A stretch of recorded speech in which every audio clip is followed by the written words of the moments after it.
When it comes to the main villains of JoJo's Bizarre Adventure, many are inclined to favour the likes of the iconic Diavolo and the weird but fascinating Yoshikage Kira. But sadly, the same cannot be said for the main villain of Part 5 Golden Wind, Diavolo, who I feel isn't just underrated but also very misunderstood when it comes to his character and role within Part 5 and JoJo as a whole, mainly because of the general consensus surrounding him among JoJo fans and anime fans alike that is, for the most part, very negative. So in this video, I'm gonna delve into why Diavolo is an amazing villain that is very underrated, along with why he deserves more credit and appreciation. So without any further ado guys, let's get right into it.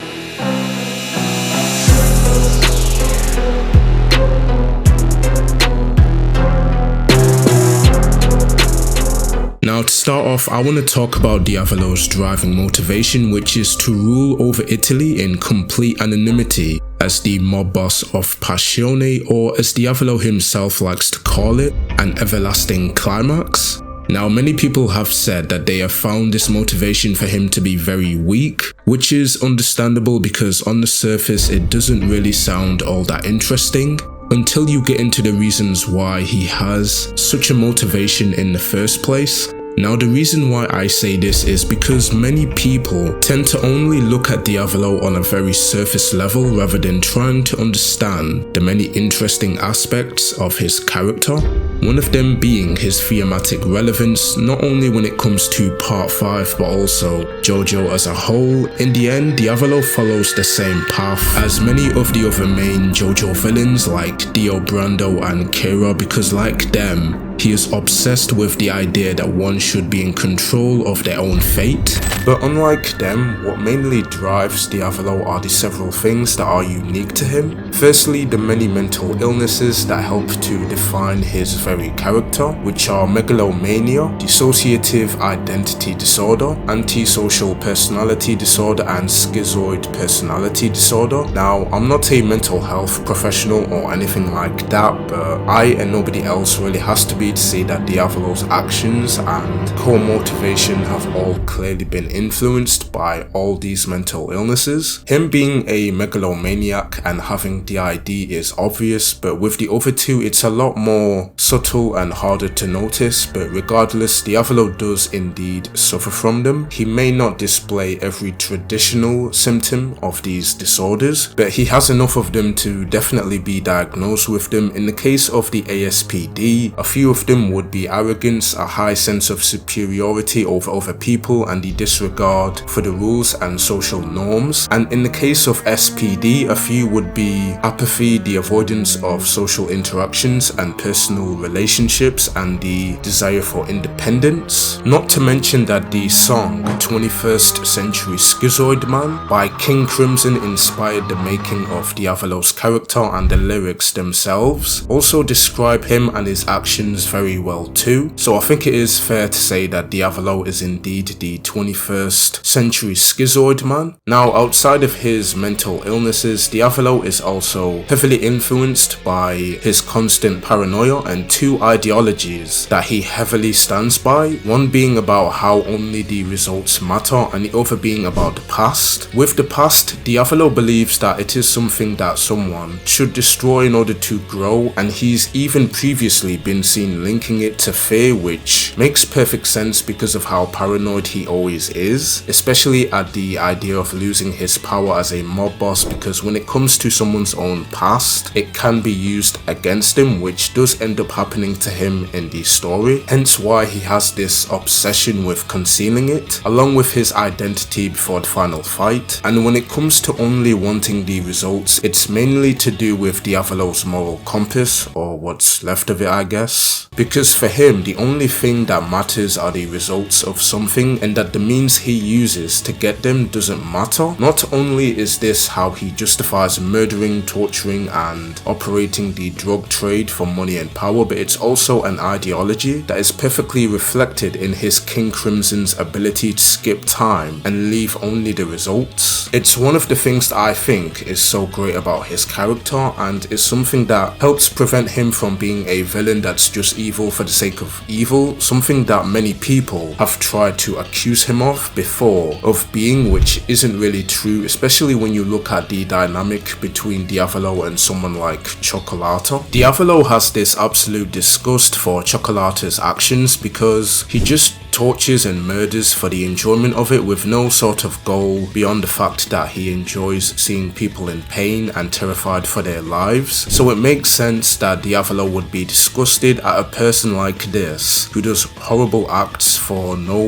real perceivable reason, as he wouldn't be able to understand that kind of evil. So when you take all of this into account, you start to realize that Diavolo's main goal is actually more interesting than many people think due to the many things that drive him to have such a motivation in the first place. But these many things that I've discussed so far also do a great job of adding a lot of genuine layers to him as a character as well. But keep in mind that I've only scratched the surface so far when it comes to talking about what makes this crazy mafioso such an underrated and misunderstood character. Now, earlier I talked about Diavolo's S.P.D, which I think is not only an important part of his character but also part 5 as a whole, and I'm going to explain why. Before I talked about the thematic relevance that Diavolo had when it came to Jojo as a whole, but when it comes to just part 5 by itself, a part of it mainly revolves around the idea of relationships and connections, something that Diavolo doesn't have. It's a defining trait that makes him stand out from everyone else, because when you look at Giorno and the main cast, the Hitman team, Squalo and Tiziano, and even Cioccolata and Secco, you realize that everyone else, in the story at least, has somebody else to fall back on or care for, while Diavolo himself does not. Yeah, he had Doppio, but even then, Diavolo was always actively lying to him and kept him in the dark about his true identity, not to mention that they are two split personalities sharing the same body, so I don't think that argument works either way, to be honest. But yeah, Diavolo being someone that avoids social interaction and relationships, while also being apathetic to other people and having the desire to stay independent, are all things that not only does he strongly exhibit in his personality and actions, but it also explains why he views love and having relationships as a weakness, leaving him open to betrayal and vulnerability, rather than a source of strength like everyone else, whether that be out of necessity due to being a mob boss, the endless amount of paranoia that he always goes through, or both. Now, despite how evil of a character Diavolo is, you can't ignore the fact that he represents the harm of self-isolation and this deep human fear of connecting with other people, which I'd argue not only makes him more of a sympathetic villain, but also a very relatable one too, and one that also manages to oppose one of the main themes of Part 5's story in such a meaningful way, which not only enriches it and adds more value to it, but it also adds so much more depth to Diavolo and his role as the main villain as well. Now next I want to talk about his relationship with Doppio, which is a result of the dissociative identity disorder that also adds more depth to his character as well, not because of Doppio himself, but because of their dynamic and the way the two parallel each other in many different ways, from their physical appearances to their behaviors, demeanors and personalities. Well, sometimes. Now, many have said that without Doppio, Diavolo is a very bland and one-dimensional villain, which I heavily disagree with, in case it wasn't already obvious from what I've said in this video so far. But also, without Diavolo, Doppio wouldn't be that interesting of a character either. Like, I love Doppio too, don't get me wrong, but let's not get it twisted. Doppio is only as interesting and enjoyable as he is because of Diavolo. A lot of Doppio's best moments and dialogue wouldn't exist without him. But regardless of who you think is better, the whole point of Diavolo and Doppio's dynamic is that they were designed to be one and the same, but with opposing personalities and demeanors, In other words, they are two sides of the same coin, which I think is an amazing and unique dynamic done by Araki that serve both characters very well.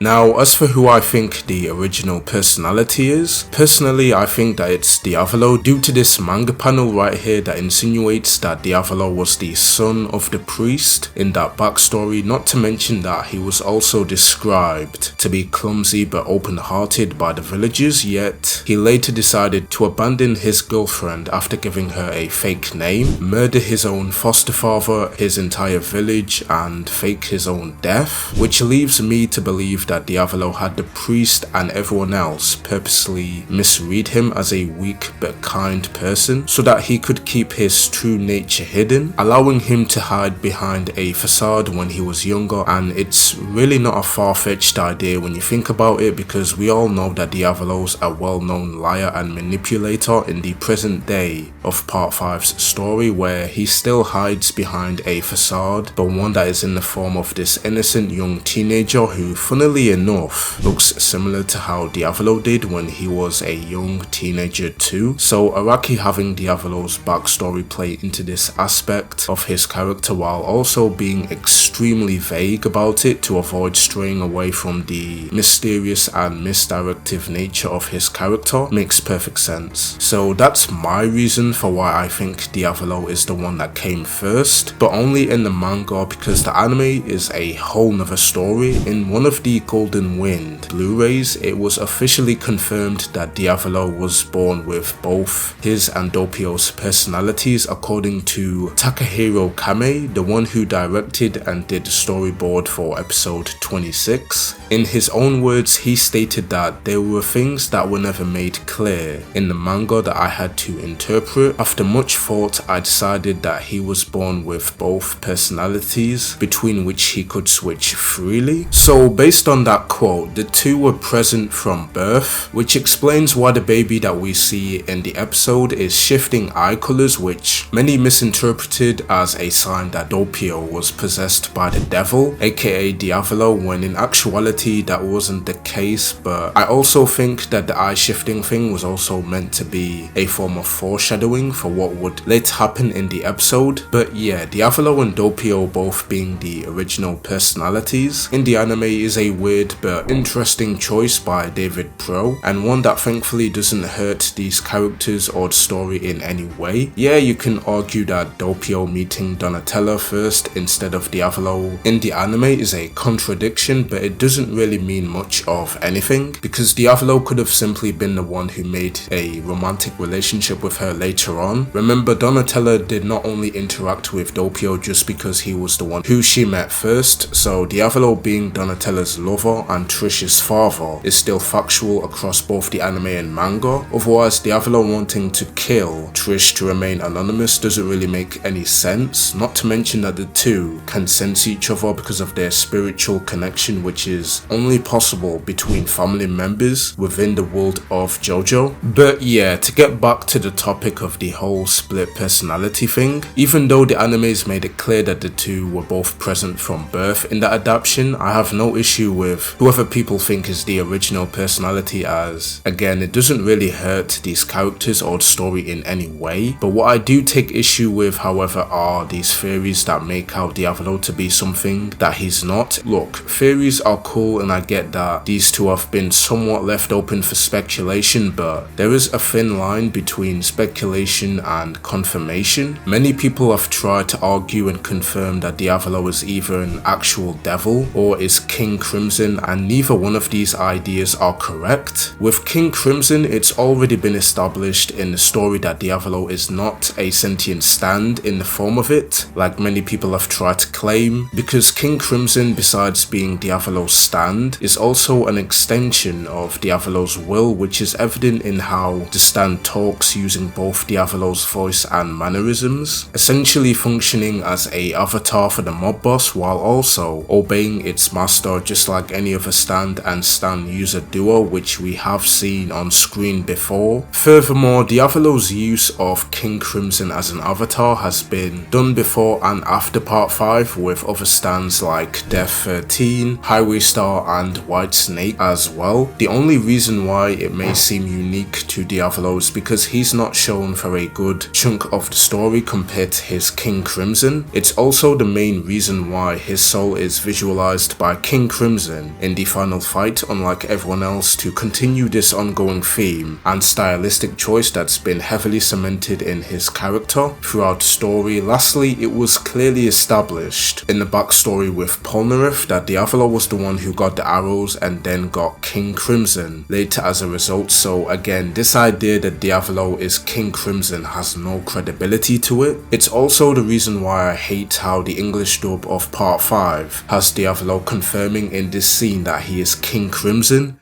There is no question. I, Emperor Crimson, am Destiny's chosen to reign at the top! Despite the official English release of the manga having Diavolo refer to King Crimson as his stand, just like the original Japanese version of both the anime and manga. That one didn't age quite so well. And as for the idea of Diavolo being some devil or demon possessing Doppio, a lot of it just mostly comes from the dramatic transformations of the two that we see in the story, along with the fact that Diavolo's name means devil in Italian. Now, as for the former reason, they are just meant to be over exaggerations of D.I.D done by Araki and David Pro. And as for Diavolo being named after the devil, it's meant to be metaphorical, as it's symbolizing his character and actions within the story rather than being a literal association. But I think another reason why some people are so gung-ho on this idea that Diavolo is a demonic being is to just try and twist the narrative into this idea that Diavolo is this devil that ruined poor Doppio's relationship, and if only he was never there, Doppio could have stayed with Donatella and been a good father to Trish, which makes absolutely no sense because not only is Doppio not the father of Trish, but he also actively helped Diavolo with trying to kill her. The point isn't that Diavolo is a horrible monster for getting in the way of Doppio's happy domestic life. The point is that Diavolo's paranoia and attempts to erase his past became a self-fulfilling prophecy, as his own past actions finally catch up to him and lead to his defeat. As Diavolo became more power hungry, he lost his humanity, sabotaged his own life to sever all of his ties from the rest of humanity, and was even willing to kill his own daughter, who should have mattered to him but instead was just a painful reminder of his own past. That is the moral of Diavolo's character. When all you seek is power, you lose your humanity and sight of what's really important, and in this case it was his own child. So this idea that Diavolo is this evil devil getting in the way of Doppio being a good father narrative is just complete nonsense that is not only incorrect but also just completely defeats the point. It's just there to add artificial depth to Doppio's character, to frame him like he's some innocent victim, which is unfortunate because it's not like he needs any of this mischaracterization to be interesting, as there is still genuine tragedy to his character as well. Diavolo's obsession with self-isolation ends up dragging Doppio around with him, as he is used as a human vessel, and because of this, Doppio is forced to be lonely and unhappy throughout most of his life, depending on his own boss for companionship, never realizing that the one responsible for his loneliness in the first place is his boss. In the end, he's forcefully separated from Diavolo and ends up dying alone, begging for his boss to call him, despite him not even being there to hear him, while also never getting to discover the truth about himself. It not only reflects on how Diavolo treats others to achieve power, but also how he treats himself. But yeah, character favoritism is fine. I just wish other people wouldn't use it as an excuse to mischaracterize and ignore what's already been clearly established in the story, especially when it comes to these two characters.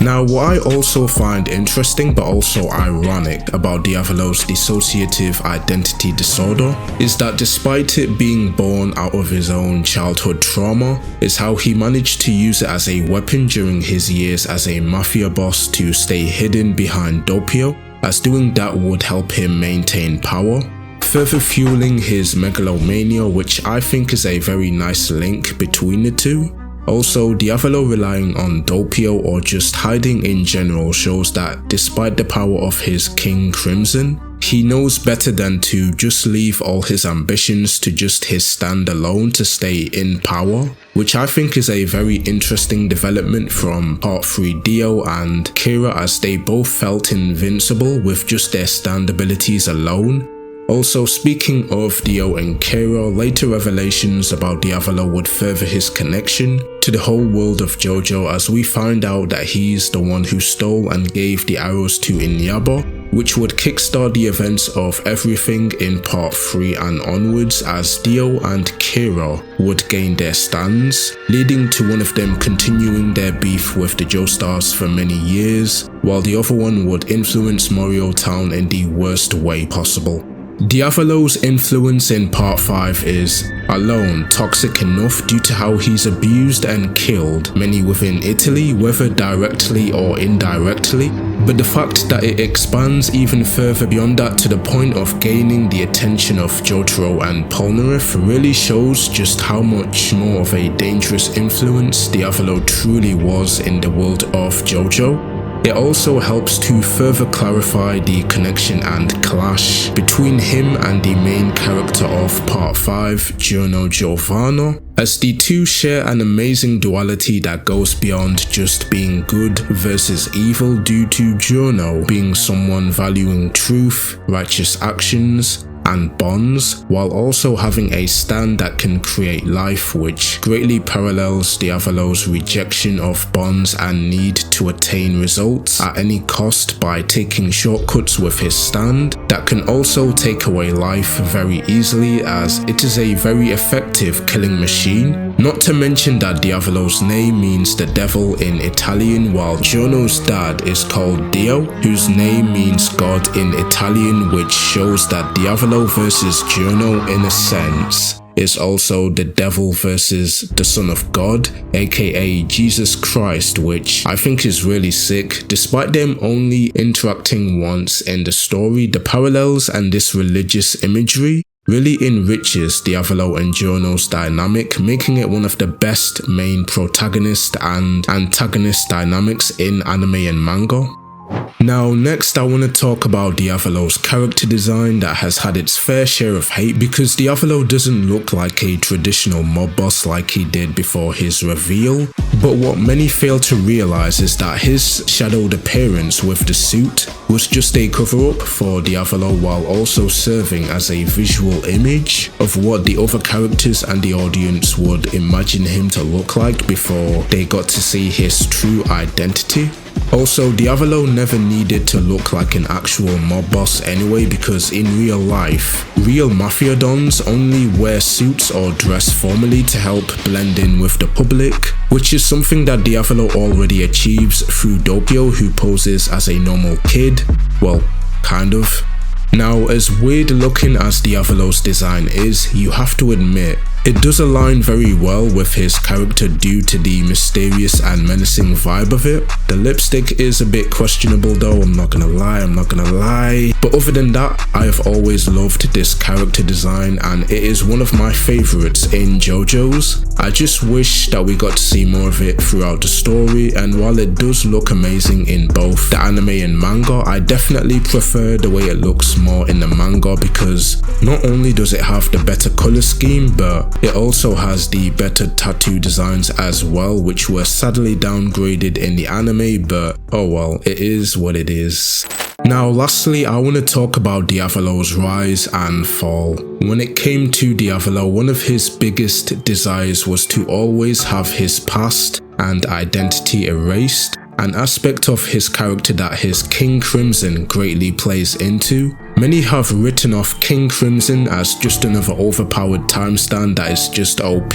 for the sake of it, but this could not be any further from the truth, as King Crimson is so much more than that. It is a direct representation of Diavolo's desires and core beliefs, because its power allows him to know his fate in advance and to bend it to his very will during a short amount of time by removing the undesired consequences, which is the ideal power for a megalomaniac like Diavolo, who wants to always achieve dominance over his own fate. King Crimson allows him to control his future, and he longs to be able to control his past in the same way due to the fear and anxiety that it brings him. However, when Diavolo confronts Polnareff, someone that he thought he erased from his past, he finally accepts that the past is something that can never be erased, which is some good character development for him. But the biggest shift in his character is when he learns the arrow's secrets during the final battle, as it would give him the realization that he doesn't have to hide anymore. A lot of people often misunderstand or overlook these shifts in his character, not realizing that Diavolo is no longer obsessing over his past and that he needs to hide it along with his identity. But it's also an evolution of Diavolo's main goal as well, which went from originally hiding to ensure that he was in absolute control to no longer needing to hide anymore with the arrow in his hands, as he would have this absolute control over reality, allowing him to truly reach his everlasting climax. But sadly for Diavolo, his delusional ambitions were answered with the defeat of not only Giorno and his gold experience Requiem, but also Mischaracterisation and the rest of the gang, as it was their sacrifices, willingness to trust each other, seek the truth and accept the bad hand that fate dealt them by moving forward towards their goal through righteous actions that would allow them to defeat Diavolo, who in contrast only cared about himself, always took shortcuts, manipulated and abused other people for power and monetary gain, and was obsessed with achieving absolute dominance over fate itself by always running away from it. As a result, Diavolo's everlasting climax would instead become an everlasting hell where he would die over and over again for eternity. A tragic end for the mob boss, but also a perfect conclusion to his character arc that also perfectly ties into all the main themes of JoJo's Part 5 Golden Wind.